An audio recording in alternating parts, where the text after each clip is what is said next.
La plupart des gens surestiment ce qu'ils peuvent accomplir en une journée. Mais ils sous-estiment énormément ce qu'ils peuvent transformer en 6 mois. Et c'est justement de ça dont on va parler aujourd'hui. Comment transformer radicalement ta vie en seulement 180 jours. Pourquoi 6 mois? Parce qu'un an, c'est trop long. Tu perds ta motivation. Et un mois, c'est trop court pour voir un vrai changement. Mais 6 mois, c'est le juste milieu. Assez long pour obtenir des résultats spectaculaires. Assez court pour rester motivé jusqu'au bout. Tu sais ce qui me fascine? C'est que la majorité des gens passent plus de temps à planifier leurs vacances qu'à planifier leur vie. Ils peuvent passer des heures à choisir un hôtel, mais pas 30 minutes à dessiner leur futur. Mais toi, tu es différent. Tu es ici aujourd'hui, parce que quelque chose en toi sait, il est temps de changer. Alors laisse-moi te poser une question. Si tu continues exactement comme aujourd'hui, où seras-tu dans 6 mois? Même job? Même revenu? Même problème? Mêmes excuses? Ce que tu ne changes pas, tu le choisis. Laisse ça résonner quelques secondes. La magie d'un plan sur 6 mois, c'est qu'il crée ce que j'appelle une urgence réaliste. Tu ne peux pas procrastiner éternellement, parce que 6 mois, ça passe vite. Mais tu as quand même assez de temps pour changer beaucoup de choses. C'est l'équilibre parfait. Et maintenant, voici les 15 clés de ta transformation. Des principes simples, puissants, et surtout efficaces. Parce que le succès, ce n'est pas un mystère. Le succès, c'est la conséquence naturelle de l'application cohérente de quelques fondamentaux. 1. La clarté. Tu dois être cristallin sur ce que tu veux. Des objectifs flous donnent des résultats flous. Des objectifs précis donnent des résultats précis. Écris cette phrase, la clarté, c'est le pouvoir. Ce soir, prends une feuille. Écris exactement à quoi tu veux que ta vie ressemble dans 6 mois. Pas « je veux être heureux ». Mais je veux augmenter mes revenus de 40%, lire 12 livres, perdre 10 kilos et lancer un projet personnel. Tu vois la différence? 2. Ta philosophie de vie. Ce qui compte, ce n'est pas ce qui t'arrive. C'est ce que tu fais avec ce qui t'arrive. Ce n'est pas le vent qui détermine ta direction. C'est l'orientation de ta voile. Ce qui est facile à faire, est aussi facile à ne pas faire. Lire 10 pages par jour? Facile. Les zapper? Tout aussi facile. Fais les petites choses, chaque jour. C'est ça, la philosophie de la réussite. 3. Ton entourage. Tu es la moyenne des 5 personnes avec qui tu passes le plus de temps. Retiens ça. Entoure-toi de personnes qui t'inspirent, et prends de la distance avec celles qui t'épuisent. Il y a 2 types de personnes sur ton chemin. Ceux qui t'élèvent, et ceux qui t'alourdissent. Fais le tri, sans culpabiliser. 4. Documente ta vie. Tiens un journal. Note tes idées. Suis tes progrès.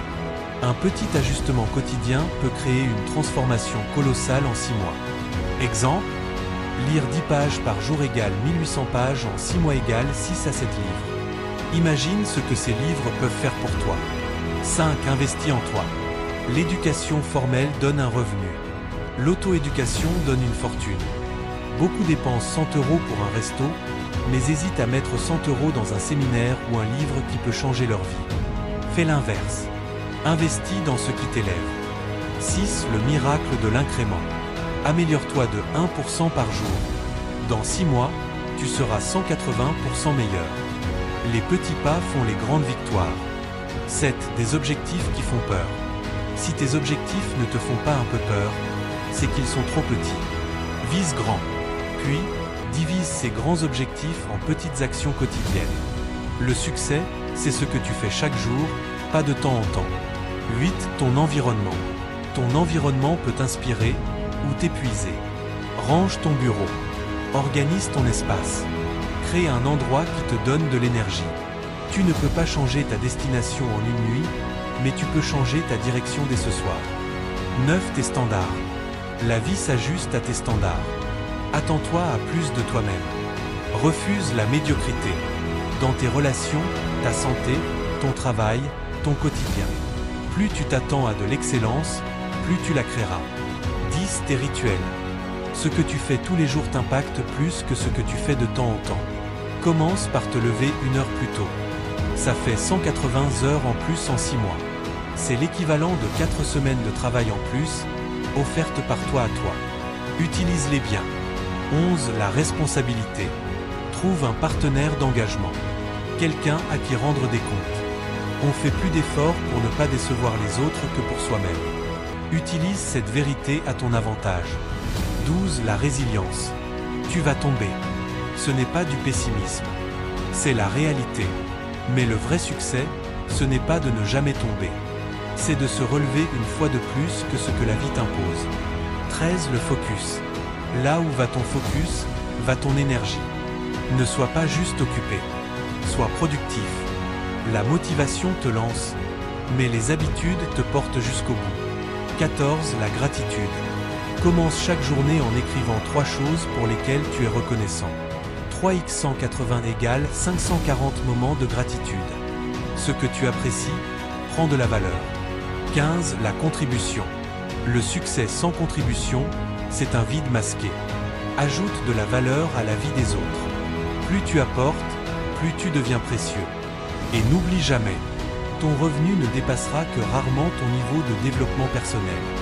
Alors apprends, grandis, dépasse-toi. La plupart des gens surestiment la concurrence et sous-estiment leur propre potentiel. Pendant ces 6 mois, ne te compare à personne, sauf à la version d'hier de toi-même. Et surtout, deviens décisif. Chaque décision que tu prends aujourd'hui façonne ton demain. Le succès, ce n'est pas une destination. C'est une direction. Pas besoin d'être parfait. Avance. Parce qu'avancer, c'est le vrai bonheur. Et souviens-toi, la vie ne te donne pas ce que tu mérites. Elle te donne ce que tu exiges. Alors exige l'excellence. Attends-toi au meilleur. Et surtout, donne-toi les moyens d'y arriver. Ces 6 mois vont passer, que tu agisses ou non. La vraie question, c'est, quelle histoire veux-tu raconter à la fin? À toi de jouer.